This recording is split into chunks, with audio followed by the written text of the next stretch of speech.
மகாலிங்க பொன்னுசாமி, மர்மம், குழப்பம், சிக்கல் இவற்றை தீர்க்க மாநில அரசு எப்போதும் அமைப்பது ஆணையம். அப்படி ஜெயலலிதாவினுடைய மரணத்தில் இருக்கும் மர்மத்தை உடைக்க தமிழக அரசு அமைத்த ஆணையம் தற்போது சர்ச்சைக்குள்ளாகி இருக்கிறது. ஒரு பக்கம் நீதிமன்ற தடை, இன்னொரு பக்கம் கோடிக்கணக்கில் சம்பளம். உண்மையில் அந்த ஆணையம் என்ன செய்கிறது?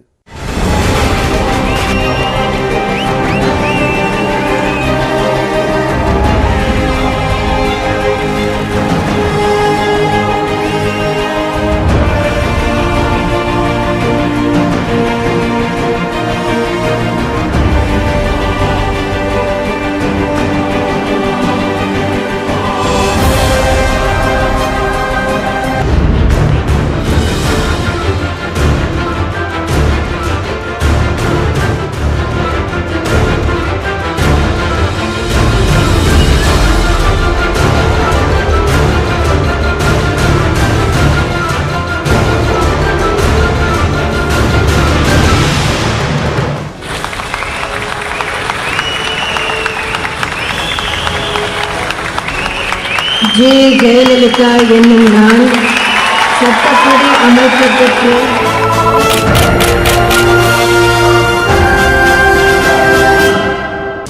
ஜெயலலிதா எனும் நான் செய்வீர்களா? நீங்கள் செய்வீர்களா?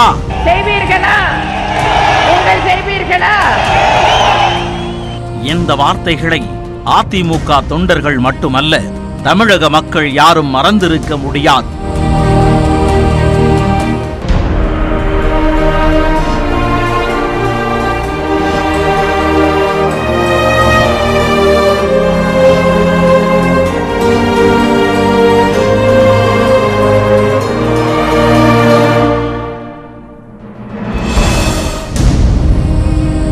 தமிழகத்தின் 6 முறை முதல்வர், மாநிலத்தின் அசைக்க முடியாத அரசியல் ஆளுமை,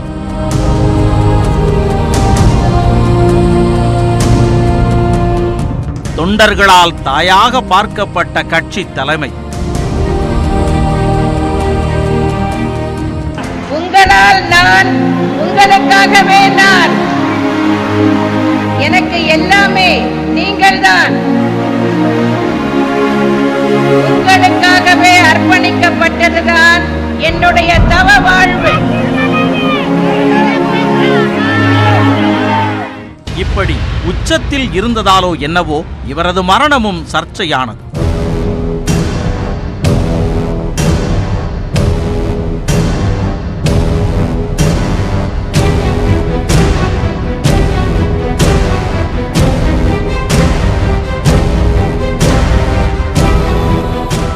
மரணத்தில் உள்ள மர்மத்தை உடைக்க அமைக்கப்பட்டதுதான் ஆறுமுகசாமி விசாரணை ஆணையம். ஆனால் விசாரணைக்காக அமைக்கப்பட்ட ஆணையம் தொடர்ச்சியாக சர்ச்சையில்தான் சிக்கி வருகிறது.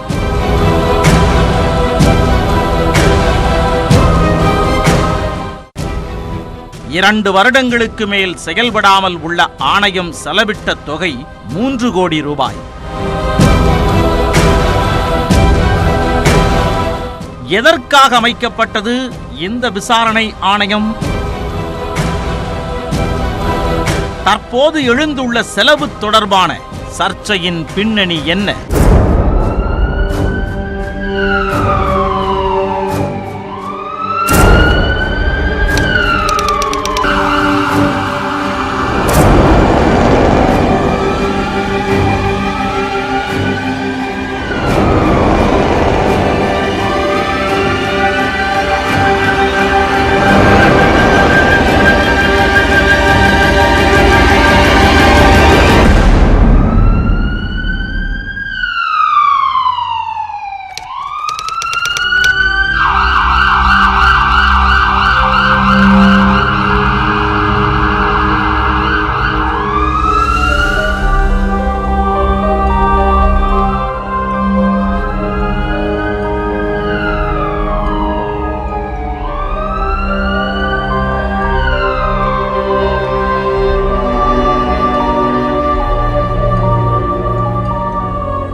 சாதாரண காய்ச்சல், உடல் சோர்வுக்காக மருத்துவமனையில் அனுமதிக்கப்பட்ட ஜெயலலிதா 75 நாட்கள் தொடர் உயர் சிகிச்சை கொடுத்தும் உயிரிழந்தார்.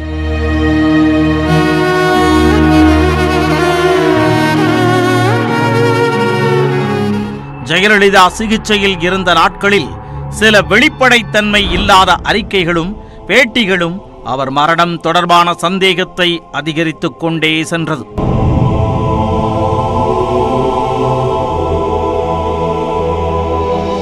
முதலமைச்சராக இருந்த ஜெயலலிதா மரணத்திற்கு பிறகு சுமார் 10 மாதங்கள் கழித்துத்தான் 2017ஆம் ஆண்டு செப்டம்பர் மாதம் 25ஆம் தேதி ஓய்வு பெற்ற நீதிபதி ஆறுமுகசுவாமி விசாரணை ஆணையம் அமைக்கப்பட்டது.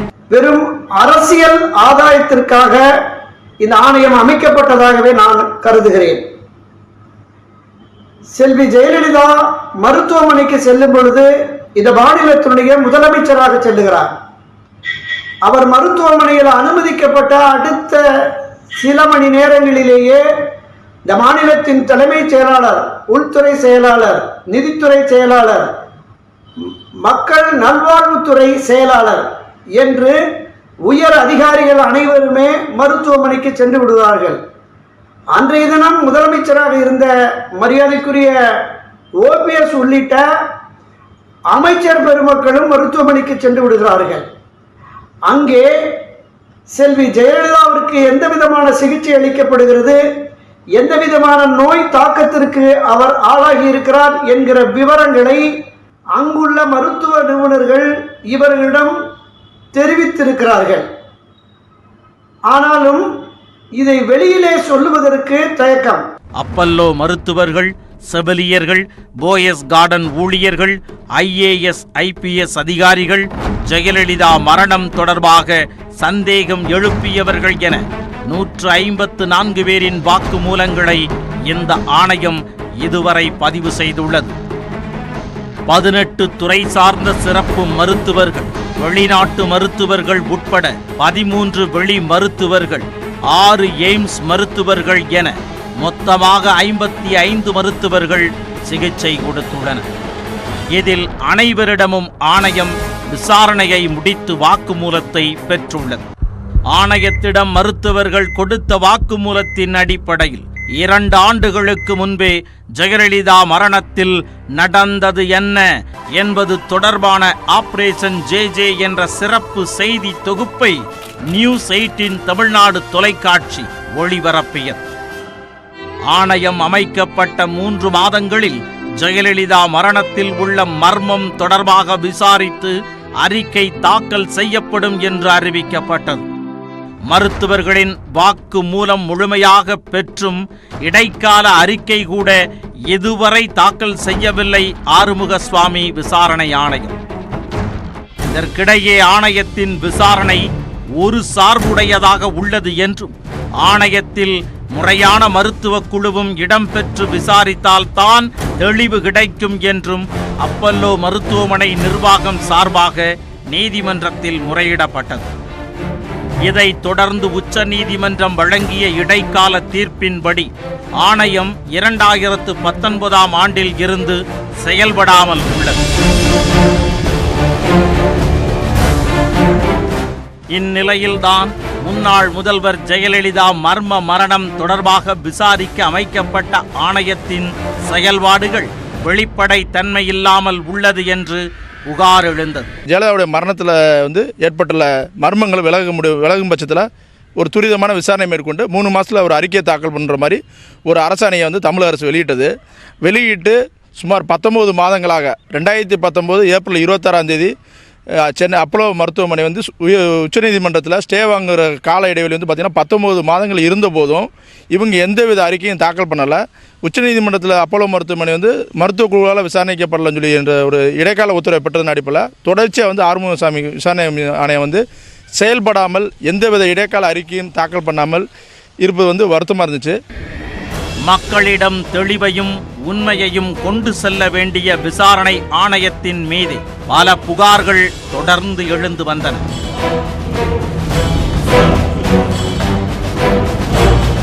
ஆறுமுக சுவாமி ஆணையத்தின் செலவு விவரங்கள் குறித்து விரிவாக பார்க்கலாம் சிறிய இடைவேளைக்கு பிறகு. இருக்கும் மாநில அரசு இதை எப்படி கையாளப் போகிறது இப்போது பார்க்கலாம். 2 ஆண்டுகளாக செயல்படாமல் உள்ள ஆணையத்திற்கு பல கோடிகள் செலவு செய்யப்படுவதாக வந்த புகாரை அடுத்து தகவல் அறியும் உரிமை சட்டத்தின் கீழ் சமூக ஆர்வலர் காசி மாயன் சில தகவல்களை பெற்றுள்ளார். தகவல் அறியும் உரிமை சட்டத்தின் கீழ் கேட்கப்பட்ட கேள்விகளுக்கு ஆணையத்தின் செயலாளர் கோமலா அளித்துள்ள பதில்கள் அதிர்ச்சியையும் ஆச்சரியத்தையும் ஏற்படுத்தியுள்ளது. ஓய்வு பெற்ற நீதிபதி ஊழியர்களின் சம்பளம், அலுவலக செலவுகள் என மொத்தம் இதுவரை 2,91,00,000 ரூபாய் செலவிடப்பட்டுள்ளதாக அந்த ஆவணம் சொல்கிறது. செயலாளர், தனிப்பட்ட உதவியாளர், பிரிவு அதிகாரி, எழுத்தர், ஓட்டுநர், உதவியாளர் என ஆறுமுகசாமி ஆணையத்தில் 11 பேர் முழு நேர பணியாளர்களாக உள்ளனர். அத்துடன் ஒப்பந்த பணியாளர்கள், அலுவலக உதவியாளர்களும் பணியமர்த்தப்பட்டதாக கூறியுள்ளனர். இவர்கள் அனைவருக்கும் அரசு வழங்கிய விதிமுறைகள் படியே குறைந்தபட்ச ஊதியம் 20,000 ரூபாய் முதல் 1 லட்சத்திற்கு மேல் வரை கொடுக்கப்பட்டுள்ளது. 2017, 2018 ஆண்டில் மட்டும் இவர்களுக்கு சம்பளமாக 23 லட்சம் ரூபாய் வழங்கப்பட்டுள்ளது. அந்த காலகட்டத்தில் ஏற்பட்ட மொத்த செலவு 23,94,000 என்கிறது RTI ஆவணம். அதுவே 2018, 2019 ஆண்டில் மொத்த செலவு 68,27,000 ரூபாயாக உயர்ந்துள்ளது. அதில் சம்பளம் மட்டும் 56 லட்சம் ரூபாய் ஆகும். 2019, 2020 ஆண்டு காலத்தில் மொத்த செலவு 96,99,000 உயர்ந்து உச்சத்தை தொட்டுள்ளது. இந்த ஆண்டிலும் ஊழியர்களின் ஊதியத்திற்கு 78,60,000 ரூபாய் செலவிடப்பட்டுள்ளது. 2020 ஆண்டு தொடங்கி 2021 மார்ச் மாதம் வரை ஆணையத்திற்கு ஆன செலவு 1 கோடி ரூபாயை தாண்டி உள்ளது. அதில் சம்பளம் மட்டுமே 67 லட்சம் ரூபாய் ஆகும். ஆணையம் தொடங்கப்பட்ட போது சுமார் 24 லட்சம் ரூபாயாக இருந்த ஆண்டுக்கான செலவு கடந்த ஆண்டில் 3 மடங்கு உயர்ந்து கோடி ரூபாயை தொட்டுள்ளது. இதில் என்ன ஆச்சரியம் என்றால், முழுமையாக ஆணையம் செயல்பட்ட காலத்தில் கூட அதிகபட்சமாக 68 லட்சம் ரூபாய் தான் செலவிடப்பட்டுள்ளது. ஆனால் கொரோனா ஊரடங்கு நேரத்தில் ஆணையம் முழுமையாக முடக்கப்பட்டுள்ள 2020-21 காலகட்டத்தில் மொத்த செலவு 1 கோடி ரூபாயை தாண்டி உள்ளது என்று கிடைக்கப்பட்டுள்ள ஆவணங்கள் மூலம் தெரிய வருகின்றது. அவங்களுடைய வரவு செலவில் நிறைய முரண்பட்ட பதில்கள் வந்திருக்கு. ரெண்டாவது வந்து அதிகப்படியான செலவுகள் வந்து இது பண்ணியிருக்காங்க. 1,87,000 வரைக்கும் ஆணையர் நியமிக்கப்பட்டவருக்கு வந்து கிட்டத்தட்ட 2,37,000 வரைக்கும் சம்பளம் கூட்டி கொடுத்துருக்காங்க. 2019 ஸ்டே இருக்கின்ற சூழ்நிலையில் அதுக்கப்புறம் 2020-21 காலகட்டத்தில் 1 கோடி ரூபா கிட்ட செலவு பண்ணதாக இவங்க வந்து செலவுகளை காமிச்சிருக்காங்க. ஸ்டே இருக்கும்போது எப்படி இவ்வளோ செலவுகள் வந்துச்சு அப்படின்ற ஒரு கேள்விக்குறி இருக்குது. இவங்க செலவு பண்ணதிலே ஒன்று வெஹிக்கிள் மெயின்டெனன்ஸ் மட்டும் தான் 450 ரூபான்ற ஒரு செலவை சொல்லியிருக்காங்க. மித்த எல்லாத்துலேயுமே எக்ஸ்பென்சஸ் வந்து பார்த்திங்கன்னா ரொம்ப ஹெவியாக கணக்கு காமிச்சிருக்காங்க. அதோட வெளிப்படைத்தன்மை என்னன்றதை இனி வருங்காலங்களில் தான் நமக்கு தெரிய வரும். அது மட்டுமில்லாமல் ஆணையத்தின் ஆயுள் செலவுகளுக்காக மட்டும் சுமார் 2 லட்சம் ரூபாய் செலவிடப்பட்டுள்ளதாக தெரிவிக்கப்பட்டுள்ளது. ஆயுள் செலவு வாகனங்களின் பெட்ரோல் செலவாக கூட எடுத்துக்கொண்டால் வாகனங்களே ஓடாத கொரோனா ஊரடங்கு நேரத்தில் எப்படி 2 லட்சம் ரூபாய் வரை செலவு ஆகியிருக்கும் என்ற சந்தேகம் ஏற்பட்டுள்ளது. 2 வருடங்களாக மூடப்பட்டுள்ள ஆணையத்தின் டைப்பிஸ்டுக்கு கொரோனா நேரத்திலும் கூட 3 லட்சம் ரூபாய் வரை செலவு செய்யப்பட்டுள்ளதாக ஆவணம் மூலம் தெரிய வருகின்றது. அத்துடன் பூட்டப்பட்டுள்ள அலுவலகத்தில் அலுவலக பணியாளர்களுக்கு 2 லட்சத்திற்கு மேல் செலவு காட்டப்பட்டுள்ளது. இது ஆணையம் வந்து பார்த்தீங்கன்னா செயல்படாத பார்த்தீங்கன்னா பில்டர் பின்னு சொல்லிட்டு ஒரு 30 லட்ச ரூபா கிளைம் பண்ணியிருக்காங்க. 2017 5 லட்ச ரூபா இருக்குது, 2018 வந்து 12 லட்ச ரூபா கொடுக்குறாங்க. ஆனால் 2020-21 காலகட்டத்தில் பார்த்தீங்கன்னா 30 லட்ச ரூபாட்ட ப்ளீடர் பீன் கொடுத்துருக்காங்க. அதே போல் வேஜஸ்ன்னு நிறையா பணம் கொடுத்துருக்காங்க. செயல்படாத ஆணையத்தில் பல லட்சம் ரூபாய்கள் வந்து செலவு செய்யப்பட்டதாக வந்து கணக்குகள் காட்டப்பட்டிருக்கு. இப்போ இந்த கணக்குகள் வந்து இதில் முறைகேடு நடந்திருக்குமோன்னு ஒரு அச்சப்பாடு இருக்குது. ஏன்னா வெளிப்படையாக இந்த ஆணையம் செயல்பட்டுச்சுன்னா ஒரு இடைக்கால அறிக்கையை தாக்கல் பண்ணியிருக்கலாம். இவங்க இடைக்கால அறிக்கையை இது வரைக்கும் தாக்கல் பண்ணலை. கிட்டத்தட்ட 46 மாதங்கள் ஆகுது. 2014 போடப்பட்ட ஆறுமுகசாமி கமிஷன் வந்து கிட்டத்தட்ட 46 மாதங்களுக்கு மேலேயும் இது வரைக்கும் ஒரு இடைக்கால அறிக்கை கூட தாக்கல் செய்யப்படலன்றது தான் உண்மையான விஷயம். எந்த காரணத்திற்காக ஆணையம் அமைக்கப்பட்டதோ அதைவிட புதிய சர்ச்சையை ஏற்படுத்தி உள்ளது ஆணையத்தின் செயல்பாடுகள் என்கின்றனர் மூத்த பத்திரிகையாளர்கள். ஜெயலலிதா மரணம் தொடர்பான சர்ச்சைகள் அரசியல் மாற்றம் முதல் ஆட்சி மாற்றம் வரை ஏற்படுத்திய நிலையில் வெறும் அரசியல் லாபத்திற்காக மட்டுமே விசாரணை ஆணையம் பயன்படுத்தப்பட்டதாக குற்றச்சாட்டுகளும் வைக்கப்படுகின்றன. ஒரு முழு ரிப்போர்ட்டை கேட்கறது தான் நல்லது. கமிஷன் ஆஃப் என்கொயரி புதுசாக வைக்கினா முதல்ல நீங்கள் ஆரம்பிக்கணும். திருப்பியும் அதுக்கு செலவு, இதுக்கு கொடுத்த செலவு எல்லாம் அது தேவையில்லாத ஒரு. அப்போ ஆறுமுகசாமி கமிஷனோட ஸ்டே வேலை இருக்கிற நீக்கிட்டு அவரை எவ்வளவு விரைவாக அவருடைய ரிப்போர்ட்டை கொடுக்க முடியுமோ அவ்வளோ விரைவாக கொடுக்க வேண்டும். ஏன்னா இப்போ இருக்க மாறிய அரசியல் சூழ்நிலையை கருத்தில் கொண்டு இதை அவர்கள் நிறைவேற்ற வேண்டும். இது ஒரு technical medical legal case, not medico legal, it's a technical medical legal case. அப்போ ஃபுல் ரிப்போர்ட் இருந்தால் தான் நம்மளால் ஒரு முடிவுக்கோ அனுமானத்துக்கோ நம்ம வர முடியும். ஆகவே தமிழக அரசு என்ன செய்யணும் அப்படின்னா ஸ்டே வெக்கேட் பண்ணணும். கமிஷன் ஆஃப் என்கொயரியை இப்போ இருக்கிற கமிஷன் ஆஃப் என்கொயரியை கண்டினியூ பண்ண விடணும். ஆனால் அவர்களுக்கு ஒரு ஃபிக்ஸட் டைம் ஃப்ரேம் கொடுத்து விரைவாக முழுமையான ஒரு அறிக்கையை தமிழக அரசாங்கத்திற்கு சப்மிட் பண்ண வேண்டும் என்பது தான் இப்போ இருக்கிற ஒரே நிலைப்பாடு. 3 மாதங்களில் விசாரணையை முடிப்பதற்காக சொல்லி அமைக்கப்பட்ட ஆணையம் 9 முறை கால நீட்டிப்பு பெற்று 4 ஆண்டுகளாக மக்கள் வரிப்பணத்தில் செயல்பட்டு வருகின்றது. 2021 சட்டமன்ற தேர்தலிலும் கூட ஜெயலலிதா மரணம் தொடர்பான விசாரணை பிரச்சாரம் பிரதான இடத்தை பிடித்தது. இந்நிலையில் ஜூலை 24ஆம் தேதியுடன் முடிய உள்ள ஆறுமுகசாமி விசாரணை ஆணையத்தின் காலம் முடிவடைய உள்ள நிலையில் 10வது முறையாக கால நீட்டிப்பு கொடுக்கப்படுமா அல்லது புதிய விசாரணை குழு அமைக்கப்படுமா என்பது போகத்தான் தெரியும். இவர் சிகிச்சை முடிந்து வீடு திரும்பலாம் என்கிற நிலையில் ஒரு மாரடைப்பு ஏற்பட்டு கார்டியாக் அரெஸ்ட் என்றுதான் சொன்னார்கள், மரணித்திருக்கிறார். இது தொடர்பாக ஒரு விசாரணை கமிஷன் வேண்டும் என்று அரசியல் ரீதியான ஒரு அழுத்தம் வந்ததற்கு பிறகு இந்த விசாரணை கமிஷனை அமைத்தார்கள். 1 முறை 2 முறை 3 முறை ஏறத்தாழ ஒரு 9-10 முறை அது நீட்டிப்பு கொடுத்து அது என்ன நிலையில் இருக்கிறது என்றே தெரியவில்லை. அப்போலோ மருத்துவமனை உச்ச நீதிமன்றத்துக்கு சென்றது.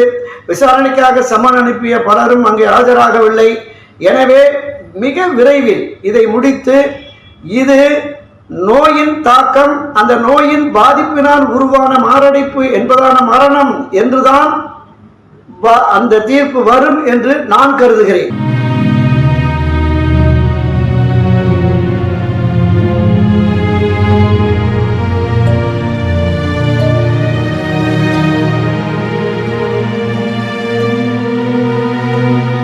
ஒரு மாபெரும் தலைவரின் மரணத்தில் உள்ள சந்தேகத்தை போக்க அமைக்கப்பட்ட விசாரணை ஆணையமே வெளிப்படை தன்மை இல்லாமல் குற்றச்சாட்டிற்கு ஆளாகியிருப்பது கேள்வியை ஏற்படுத்தி இருந்தாலும் மறைந்த தலைவரின் மாண்பை காக்கும் விதத்திலும் மக்களின் சந்தேகத்தை போக்கும் வகையிலும் புதிய விசாரணை வீரியத்துடன் தொடங்குமா, மர்மம் விலகுமா?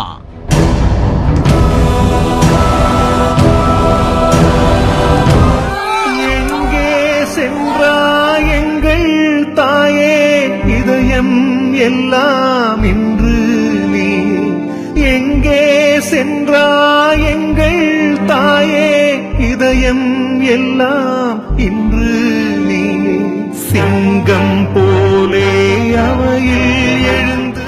சர்ச்சைக்குள்ளாகும் அம்சங்கள் குறித்து விசாரிக்க மாநில அரசு ஆணையம் அமைப்பது ஒரு வகையில் நல்லது என்று சொன்னாலும் அவை கால நீட்டிப்பிற்கான ஒரு காரணியாக அமைந்துவிடக்கூடாது என்பதே அனைவரது எதிர்பார்ப்பாகவும் இருக்கிறது. ஆறுமுகசாமி ஆணையம் வேகம் எடுத்து நீதிமன்றத்தின் உதவியை நாடி நீதியை நிலைநாட்ட வேண்டும் என்றே அனைவரும் எதிர்பார்க்கிறார்கள்.